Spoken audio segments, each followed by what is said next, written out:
Dear students, welcome back to the YouTube channel of Arabli Senior Secondary School Kathua.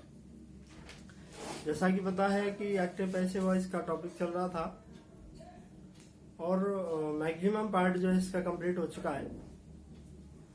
जो भी essential है, जो इसके रूल्स थे वो हमने आपको इसमें बता दिए हैं। जितने सारे इसमें ज्यादातर जो नियम आते हैं वो हमने आपको इसके बारे में बता चुके हैं। अभी थोड़ा बहुत कुछ रहा है, आज ये कंक्लूड हो जाएगा। बहुत ज्यादा नहीं रहा है, बहुत कुछ थोड़ा ही रहा है। तो हम जो अभी कंक्लूड करने वाले हैं, इस चैप्टर को खत्म करने वाले हैं। तो उसमें मैं पहले बता रहा था, शुरुआत में जब मैंने बताया था, जब शुरुआत में मैंने आपको केवल 4 नियम बताए थे। एक्टिव पैसिव वॉइस के 4 नियम मैंने आपको बताए थे। पहला नियम था कर्म को कर्ता बनाते, यानी सब्जेक्ट एज ए ऑब्जेक्ट। दूसरा नियम हमने बताया था अगले वाले टेंस की हेल्पिंग वाला। नोट में लिखाया था यदि सेंटेंस कंटिन्यूअस टेंस में है तो उसी टेंस की हेल्पिंग वर्ब प्लस क्या जोड़ देते हैं, बीइंग जोड़ देते हैं। तीसरा नियम हमने आपको बताया था कि मेन वर्ब की इसमें कौन सी फॉर्म लगाते हैं, थर्ड फॉर्म लगाते हैं। मेन वर्ब की थर्ड फॉर्म इसमें यूज की जाती है। ये नियम हमने बताए थे। और चौथा जो नियम बताया था वो बाई लगाकर कर्ता को कर्म बनाते हैं। अच्छा, इस नियम के बारे में अभी अपन बात करने वाले हैं। इसके बारे में थोड़ा सा अपन बात कर रहे हैं, वो थोड़ा सा जो मैटर रहा है। तो इसके बारे में मैंने पहले तो ये भी बताया था आपको कि भाई ये जो है वो एक ऐसा है कि हमेशा, पहली बात तो हमेशा बाई नहीं आता है, और दूसरी बात हमेशा सब्जेक्ट को ऑब्जेक्ट के रूप में नहीं लिखते। तो देखेंगे, इस पर फोकस करेंगे। इनके बारे में मैंने बता दिया है, तो इसके बारे में थोड़ा सा जो था वो रह रहा है, उसके बारे में अपन बात करते हैं।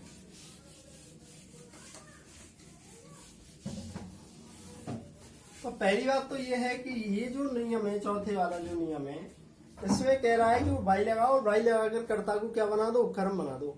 लेकिन हमेशा जो है ना, सभी सब्जेक्ट को अपन ऑब्जेक्ट के रूप में नहीं लिखते हैं, या लिखना जरूरी नहीं होता है। तो कुछ तो बिल्कुल अननेसेसरी सब्जेक्ट है, जैसे कि अननोन सब्जेक्ट भी कह सकते हैं। Someone,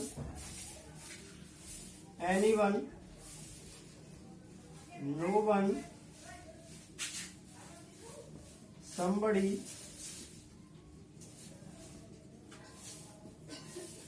anybody, pupil, police, army आदि। ऐसे जो अननेसेसरी सब्जेक्ट है, इनको अपन पैसिव वॉइस में कर्म के रूप में नहीं लिखते हैं। ये अननेसेसरी सब्जेक्ट है, इनको पैसिव वॉइस के रूप में कर्म में जो पैसिव वॉइस बनाते हैं तो इनका ऑब्जेक्ट अपन नहीं बनाते। कैसे, जैसे उदाहरण के लिए देखेंगे,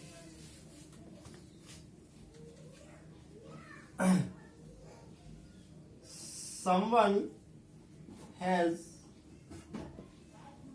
broken my chair। तो अब ये जो सेंटेंस है, अब इस सेंटेंस को अपन पैसिव वॉइस में परिवर्तित करेंगे तो हमारा पहला नियम कहता है कि ऑब्जेक्ट को सब्जेक्ट बनाओ। तो ऑब्जेक्ट क्या है इसमें, माई चेयर। ऑब्जेक्ट क्या है इसमें, माई चेयर। माई चेयर को क्या बनाएंगे, सब्जेक्ट बनाएंगे। सारे लोग माई चेयर। इसके बाद हमारा नियम कहता है क्या लगा दो, अगले वाले टेंस के हेल्पिंग वर्ब लगा दो। अब ये कौन से टेंस का वाक्य हो गया, प्रेजेंट परफेक्ट का। हैज प्लस एम भी थर्ड दे रखी है। अगर टेंस पहचानने में आ रहा है, जब तक कोई दिक्कत ही नहीं है कि प्रेजेंट परफेक्ट का हो गया, और टेंस पहचानने में नहीं आ रहा है तो मैंने नियम नंबर 3 लिखाया था, दूसरे के अंतर्गत नियम नंबर 3 लिखाया था। उसमें बताया था यदि हैज या है प्लस एम भी थर्ड दे रखी है तो पैसिव वॉइस में हैज बीन या हैव बीन प्लस एम भी थर्ड का यूज करते हैं। और माई चेयर के हिसाब से हम यहाँ पे क्या आएगी, हैज बीन। तो माई चेयर हैज बीन। इसके बाद तीसरा नियम कहता है, एक नियम नंबर 1, नियम नंबर 2। तीसरा नियम कहता है मेन वर्ब की थर्ड फॉर्म लगाओ, इसमें ऑलरेडी थर्ड दे रखी है तो इसकी भी थर्ड हो जाएगी, नियम नंबर 3। अब चौथा जो नियम कहता है वो कहता है बाई लगाओ और कर्ता को क्या बना दो, कर्म बना दो। अब इसमें कर्ता क्या है, सम्मन। अब इसमें जो सम्मन है, अब ये सम्मन हुआ, एनीवन है, एनीबॉडी है, समबडी है, इनको अपन पैसे वाइज के रूप में, कर्म के रूप में नहीं लिखते हैं, तो इसलिए ये यहाँ पर कंप्लीट हो जाएगा। My chair has been broken, इस तरीके से बन जाएगा। तो ये जो कॉमन सब्जेक्ट है या फिर नॉन सब्जेक्ट है, इनको अपन पैसे वॉइस में कर्म के रूप में नहीं लिखते हैं। उसके बाद तो कई बार आई है, वी है, यू है, इनको भी नहीं लिखते हैं मॉडर्न ग्रामर में। हालांकि ट्रेडिशनल ग्रामर में इनको लिखा जाता था, लेकिन मॉडर्न ग्रामर में इनको लिखने की कोई ज्यादा आवश्यकता महसूस नहीं होती है। तो इस तरीके से यहाँ पर ये हो जाता है। हालांकि इसके बारे में मैंने बता दिया था। अब जो दूसरी बात जो इसके अंतर्गत में बता रहा था, चौथे नियम के अंतर्गत में बताने वाला था, वो ये है कि अब नियम तो कह रहा है, क्या कह रहा है नियम, कि बाई लगाकर कर्ता को कर्म बनाते हैं, ये कह रहा है नियम कि बाई लगाकर कर्ता को क्या बनाते हैं, कर्म बनाते हैं। लेकिन इसमें देखने वाली बात यह है कि हमेशा जो है ना, अभी तो मैंने बताया कि कब तो कर्म नहीं बनाते, वो तो अभी बता दिया, लेकिन जरूरी नहीं है कि हमेशा ही बाई प्रपोजिशन आए। मैंने ये पहले ही बताया था और मैं आपसे को शुरुआत में कह रहा था कि इसके बारे में लास्ट में बताऊंगा कि कुछ कौन कौन सी वर्ब है जो बाई प्रपोजिशन के अलावा कुछ अन्य प्रपोजिशन अपने साथ में लेती हैं। तो ये जो बाई प्रपोजिशन है हमेशा जरूरी नहीं है कि पैसिव वॉइस में ऑब्जेक्ट से पहले बाई प्रपोजिशन ही आएगा। कुछ वर्ब ऐसी हैं जो अपने साथ फिक्स प्रपोजिशन लेती हैं, वो अपने साथ में बाई प्रपोजिशन नहीं लेती हैं। इस बात को अपन को ध्यान देना है। तो कौन कौन सी वर्ब है उसके बारे में अपन बात करेंगे। जैसे देखिए, कुछ वर्ब पैसिव वॉइस में बाई प्रपोजिशन के अलावा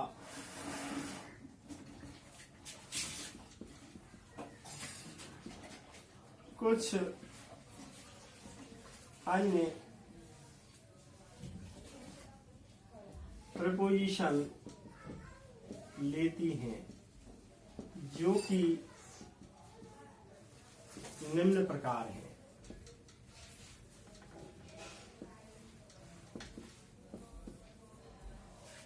कुछ ऐसी हैं जो बाई प्रपोजिशन के अलावा अन्य प्रपोजिशन लेती हैं, जो कुछ इस तरीके से हैं जिनके बारे में अपन बात करेंगे। जैसे देखिए, पहली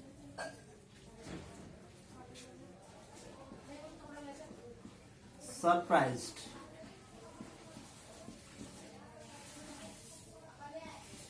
एस्टोनिश्ड,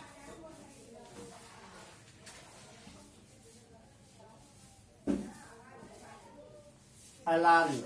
सरप्राइज्ड, एस्टोनिश्ड, अलार्म्ड। और इसके अलावा डिसअपॉइंटेड,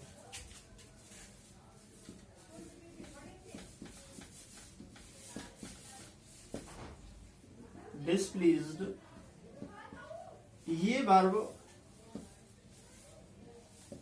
अपने साथ पैसिव वॉइस में बाई के स्थान पर एट प्रपोजिशन लेती हैं। देखिए, सामान्यतः बाई आता है, लेकिन देखिए जैसे सरप्राइज्ड है, एस्टनिस्ट है, अलार्म्ड है, डिसअपॉइंटेड है, डिसप्लीज्ड है, ये जो वर्ब है, ये वर्ब पैसिव वॉइस में ऑब्जेक्ट से पहले बाई प्रपोजिशन ना लेकर के ये जो प्रपोजिशन लेंगी, वो कौन सा प्रपोजिशन लेंगी, एड प्रपोजिशन लेंगी। इनके साथ में बाई ना आकर के एड प्रपोजिशन आता है। जैसे उदाहरण के लिए देखेंगे, जैसे उदाहरण से समझ में आएगा। सामान्यतः तो बाई प्रपोजिशन आता है, लेकिन कुछ वर्ग ऐसे हैं, मैंने बताया था अपवाद स्वरूप, जो अन्य प्रपोजिशन अपने साथ में लेती हैं, या अपन कहें कि इनके साथ में ये प्रपोजिशन फिक्स होते हैं। तो सरप्राइज है, एस्टोनिश्ड है, अलार्म्ड है, डिसअपॉइंटेड है, डिसप्लीज्ड है, ये अपने साथ में एड प्रपोजिशन लेती हैं। तो जैसे उदाहरण के लिए, जैसे his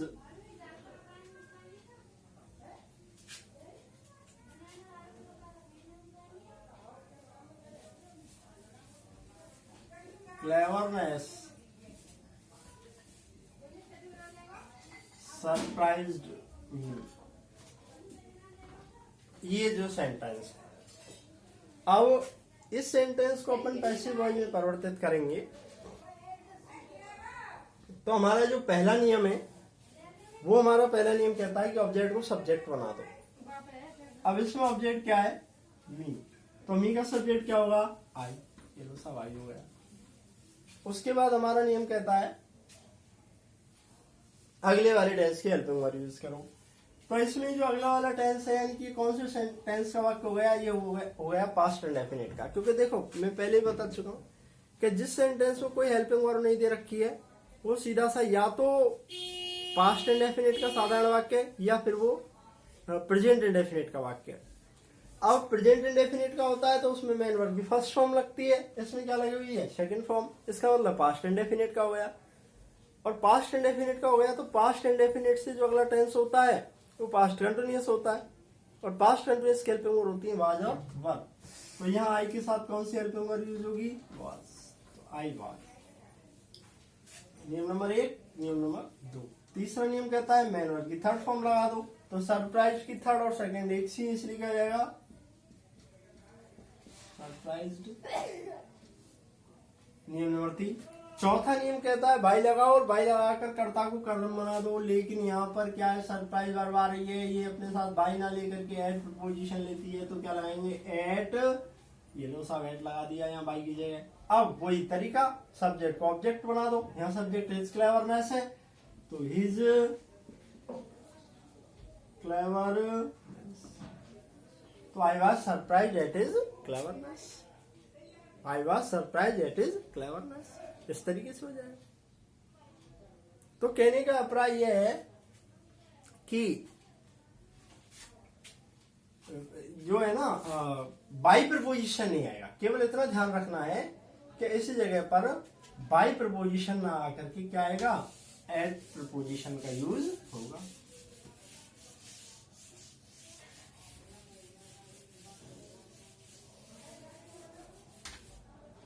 और देखो,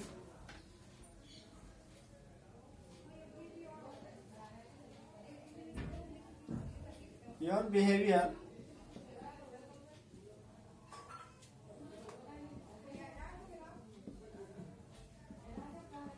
एस्टोनिश्ड मी। तो वही तरीका, ऑब्जेक्ट है जी सब्जेक्ट, मी का सब्जेक्ट आ जाएगा, वही एम बी सेकेंड, तो यहाँ पर वाल लग जाएगी। नियम नंबर 1। नियम नंबर 2। तीसरा नियम मेन बी थर्ड, इसकी सेकंड और थर्ड एक सी है, एस्टोनिश्ड। नियम नंबर 3। अब चौथा कहता है बाई लगाओ, लेकिन यहाँ पर बाई ना लग करके क्या लगेगा? एट लगेगा, क्योंकि एस्टोनिश्ड आ रहा है। At your behaviour. ले लो सर, इस तरीके से हो जाएगा।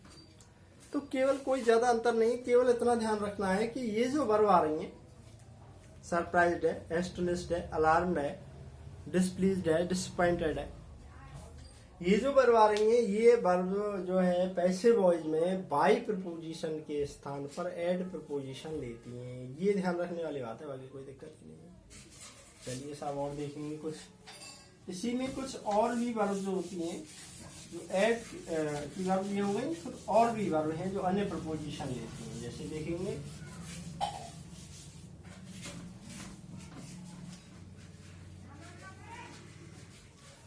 जैसे दूसरा नो है,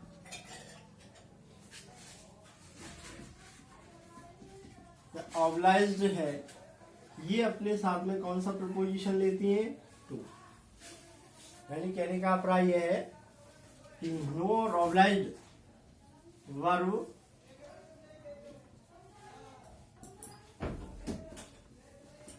पैसिव वॉइस में बाई के स्थान पर टू प्रीपोजिशन लेती है। ये जो वर्ब है वो बाई के स्थान पर क्या कौन सा प्रपोजिशन लेती है? टू प्रपोजिशन लेती है। आप किस तरीके से लेंगे वो देखेंगे।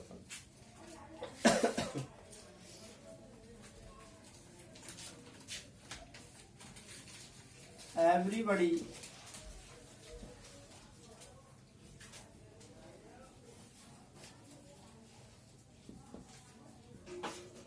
knows नरेंद्र मोदी।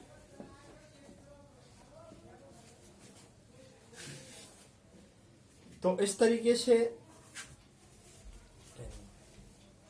से ये जो वाक्य है, ये सेंटेंस है, इसका अपन पैसिव वॉइस बनाएंगे। तो बाकी की तो कहीं कोई दिक्कत नहीं है। सबसे बड़ी बात यह है कि पहला नियम हमारा क्या कहता है? पहला नियम कहता है ऑब्जेक्ट टू सब्जेक्ट बनाओ। ऑब्जेक्ट क्या है यहाँ पे? तो नरेंद्र मोदी को सब्जेक्ट बनाएंगे, तो नरेंद्र मोदी। ये लो साहब पहला नियम। दूसरा नियम कहता है कि हेल्पिंग वर्ब वाला। तो ये जो सेंटेंस है वो प्रेजेंट इंडेफिनिट का है, क्योंकि इसमें भी कोई हेल्पिंग वर्ब नहीं दे रखी है, लेकिन इसमें सेकंड फॉर्म ना दे करके मेन वर्ब की फर्स्ट फॉर्म दे रखी है। इसका मतलब अब हेल्पिंग वर्ब नहीं आ रही है, या तो वो पास्ट इंडेफिनिट का है या वो प्रेजेंट इंडेफिनिट का है। क्योंकि मेन वर्ब फर्स्ट फॉर्म दे रखी है इसलिए पता लग गया प्रेजेंट इंडेफिनिट का है, और एस भी लगा हुआ है। तो प्रेजेंट इंडेफिनिट का है तो प्रेजेंट इंडेफिनिट से अगला प्रेजेंट कंटिन्यूअस होता है, और प्रेजेंट कंटिन्यूअस की हेल्पिंग वर्ब होती है इज एंड आर। तो यहाँ पर इसके साथ में क्या रह जाएगी? इज। ये नियम नंबर 2। तीसरा नियम कहता है मेन वर्ब की थर्ड फॉर्म लगा दो, नो की थर्ड हो जाएगी नो। लेकिन अब यहाँ पर नो के साथ में क्या लेता है? वो टू लेता है। तो यहाँ पर बाई ना लगा क्या लगाएंगे? To everybody. इस तरीके से। तो इस तरीके से कुछ वर्ब ऐसी हैं जो टू प्रपोजिशन, जैसे नो है, ऑब्लाइज्ड है, ये टू प्रपोजिशन लेती है अपने साथ में। और देखेंगे अभी।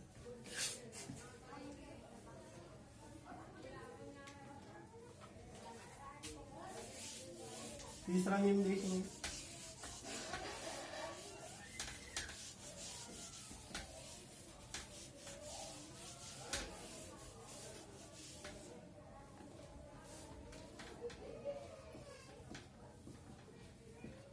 प्लीज है सरप्राइज। ये अपने साथ में कौन सा प्रपोजिशन लेती हैं? विद। यानी कि ये वर्ब पैसिव वॉइस में बाई के स्थान पर विद लेती हैं। ये जो वर्ब है ये पैसिव वॉइस में बाई के स्थान पर कौन सा प्रपोजिशन लेंगी? विद प्रपोजिशन लेती हैं।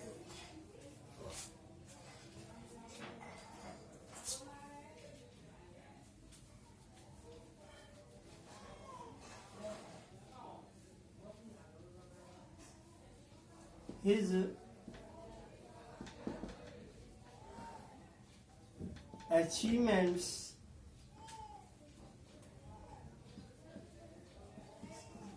surprised me. His achievements surprised me. तो ये सेंटेंस है। अब इस सेंटेंस में वही तरीका, पहले वाला नियम तो हमारा क्या कहता है? ऑब्जेक्ट को सब्जेक्ट बनाओ। ऑब्जेक्ट क्या है इसमें? मी का सब्जेक्ट क्या हो जाएगा? आई। इसके बाद हमारा नियम कहता है अगले वाले टेंस की हेल्पिंग वर्ब लगा दो। अब ये कौन से टेंस का हो गया? पास्ट इंडेफिनिट का। पास्ट इंडेफिनिट से अगला कौन सा होगा? Past continuous. पास्ट कंटिन्यूअस की हेल्पिंग वर्ब कौन कौन सी? वाज और वर। तो यहाँ आई के साथ क्या जाएगी? वाज। नियम नंबर 1। नियम नंबर 2। तीसरा नियम कहता है मेन वर्ब की थर्ड फॉर्म लगा दो। सरप्राइज और सरप्राइज की थर्ड हो जाएगी सरप्राइज। I was surprised. ये लो सब तीसरा। अब चौथा नियम कहता है बाई लगाओ और कर्ता कर्म बना दो, लेकिन यहाँ पर हमने बताया आपको सरप्राइज है या प्लीज्ड है, ये अपने साथ में बाई प्रपोजिशन ना लेकर के क्या लेंगी, विद। तो क्या हो जाएगा, विद हिज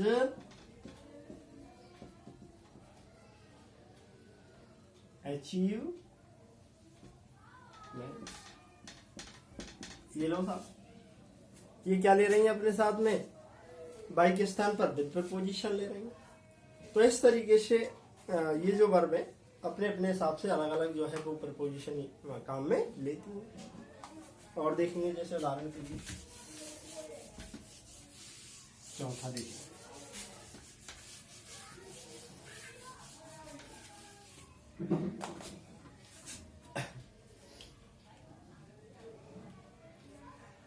जैसे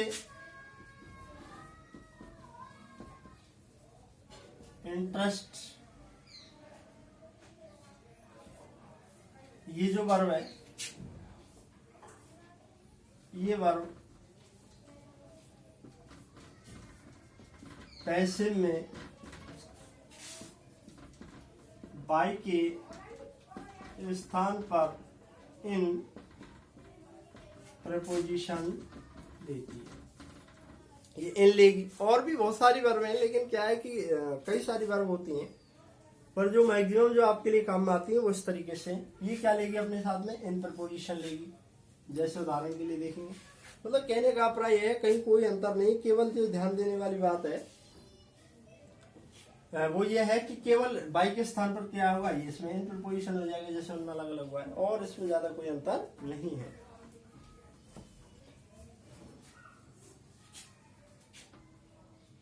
जैसे दिस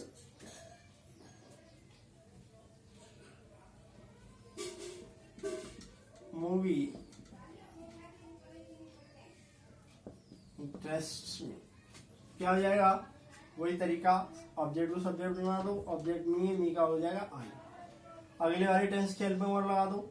ये जो वाक्य है वो प्रेजेंट इंडेफिनिट का है, प्रेजेंट इंडेफिनिट से अगला प्रेजेंट कंटिन्यूअस होता है, तो प्रेजेंट कंटिन्यूअस के इज एम आर होती है, लेकिन यहाँ अब सब्जेक्ट आई हो गया तो आई के हिसाब से यहाँ पर क्या आ जाएगी, आई एम।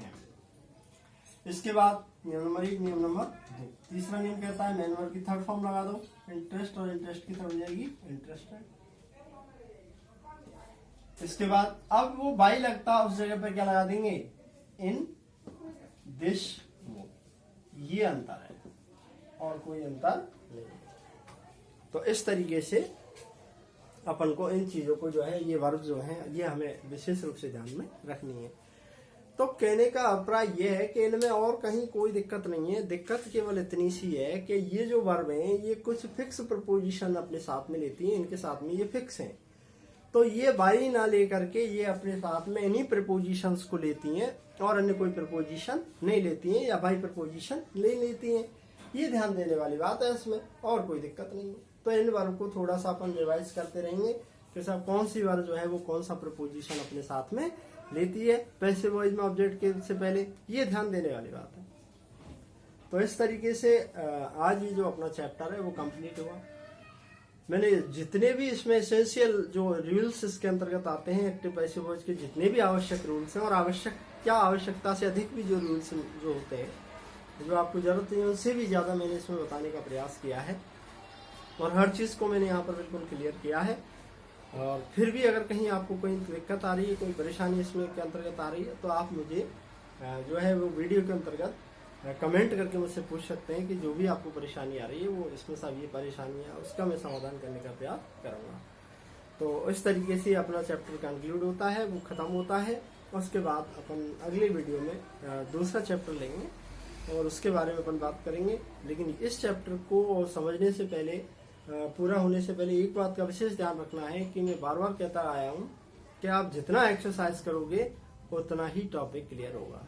तो आपको बार बार जो है वो उसमें से एक्सरसाइज करते रहने, ये नहीं कि साहब हमने नियम याद कर लिए, लेट करके हाथ में कॉपी ली और लेट करके आराम से याद कर रहे हैं, साहब नियम याद कर रहे हैं और हो गए, नहीं होंगे, बिल्कुल नहीं होंगे। जितने आप एक्सरसाइज करोगे उसी से अपना टॉपिक क्लियर होगा। तो एक बार मैं पूरे टॉपिक पे बात करता हूँ। शुरुआत में मैंने वो 4 नियम बताए थे, कौन सा?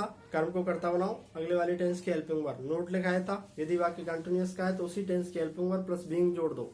तीसरा मेन वर्ब की थर्ड फॉर्म। चौथा बताता है बाई लगाओ, बाई लगाकर कर्ता को क्या बना दो? कर्म बना दो। इस नियम, इन्हीं 4 नियमों से अपने, चाहे सिंपल सेंटेंस हो, चाहे वो नेगेटिव हो, चाहे वो इंटरोगेटिव हो, चाहे वो इंटरोगेटिव नेगेटिव हो, सभी इन्हीं 4 नियमों से हो रहे थे। और इंटरोगेटिव सेंटेंस में भी चाहे वो हेल्पिंग वर्ड से शुरू होने वाला हो, चाहे वो किसी WH वर्ड से शुरू होने वाला हो, चाहे वो हु से शुरू होने वाला हो, चाहे हुम से शुरू होने वाला हो, वो सारे के सारे नियम उसके अंतर्गत आ गए थे। उसके बाद मैंने आपको इम्पेरेटिव बताए थे। इम्पेरेटिव को अपन किस तरीके से पैसिव वॉइस बनाते हैं? तो इम्पेरेटिव में चाहे वो मेन वर्ब की फर्स्ट फॉर्म से स्टार्ट होने वाला हो, चाहे वो प्लीज या काइंडली से शुरू होने वाला हो, चाहे वो लेट से शुरू होने वाला हो, चाहे डू नॉट से शुरू होने वाला हो, उसके सारे के सारे नियम मैंने आपको उसके अंतर्गत बताए। इसके अलावा कुछ कॉम्प्लेक्स सेंटेंस होते हैं, दैट से जुड़े हुए थे, उनको पैसिव वॉइस में कैसे बदला जाता है? या is to, am to, are to, has to, have to, will have to, shall have to, had to, इस तरीके के वाक्य आते हैं, उनको कैसे बदला जाता है? या गोइंग टू वाले वाक्य होते हैं, उनको पैसिव वॉइस में किस तरीके से बदला जाता है? तो ये जो सारी की सारी चीजें वो मैंने आपको इसके अंतर्गत क्लियर करा दी हैं। और बाय प्रपोजिशन के अलावा कुछ वर्ब ऐसी हैं जो अन्य प्रपोजिशन लेती हैं, वो कौन कौन सी और उनके साथ में क्या क्या प्रपोजिशन आते हैं, वो सारा का सारा हमने यहाँ पर क्लियर कर दिया है। साथ के साथ में कई बार कहते हैं साहब डबल ऑब्जेक्ट वाले वाक्यों की पैसिव वॉइस कैसे बनाई जाती है? तो डबल ऑब्जेक्ट वाले सेंटेंसेस की पैसिव वॉइस किस तरीके से बनाई जाती है? तो इस तरीके से ये सारे के सारे नियम मैंने आपको आपके लिए बता दिए हैं। और मतलब कहीं भी इस तरीके की कोई गुंजाइश मैंने नहीं छोड़ी है कि कहीं कोई टॉपिक में से कैसा ये रह गया या वो रह गया। लेकिन फिर भी अगर कहीं किसी को प्रॉब्लम आती है, जब एक्सरसाइज करोगे तो डेफिनेटली प्रॉब्लम आएगी। तो प्रॉब्लम आएगी तो आप मुझसे आराम से पूछ सकते हो, सर उसमें मुझे प्रॉब्लम आ रही है, किस तरीके से होगा, उसका अपन समाधान करने का प्रयास करेंगे। तो उम्मीद करता हूँ टॉपिक समझ में आया होगा, समझने का प्रयास करेंगे। हालांकि कुछ टेक्निकल प्रॉब्लम्स हैं, हो सकता है वीडियो क्लियर नहीं आ रहा हो, कई बार वॉइस प्रॉब्लम भी होती है, तो इस तरीके की प्रॉब्लम को थोड़ा सा फेस आपको करनी पड़ रही है, वो समझता हूँ। लेकिन फिर भी ज़्यादा से ज़्यादा पढ़ने का प्रयास करें, समझने का प्रयास करें, और कहीं कोई परेशानी हो तो वो उससे पूछ सकते हैं। बहुत बहुत धन्यवाद। अगले जो वीडियो में हम डायरेक्ट एंड डायरेक्ट जो नरेशंस होते हैं उसके बारे में बात करेंगे और इस टॉपिक को अपन क्लियर करेंगे। धन्यवाद।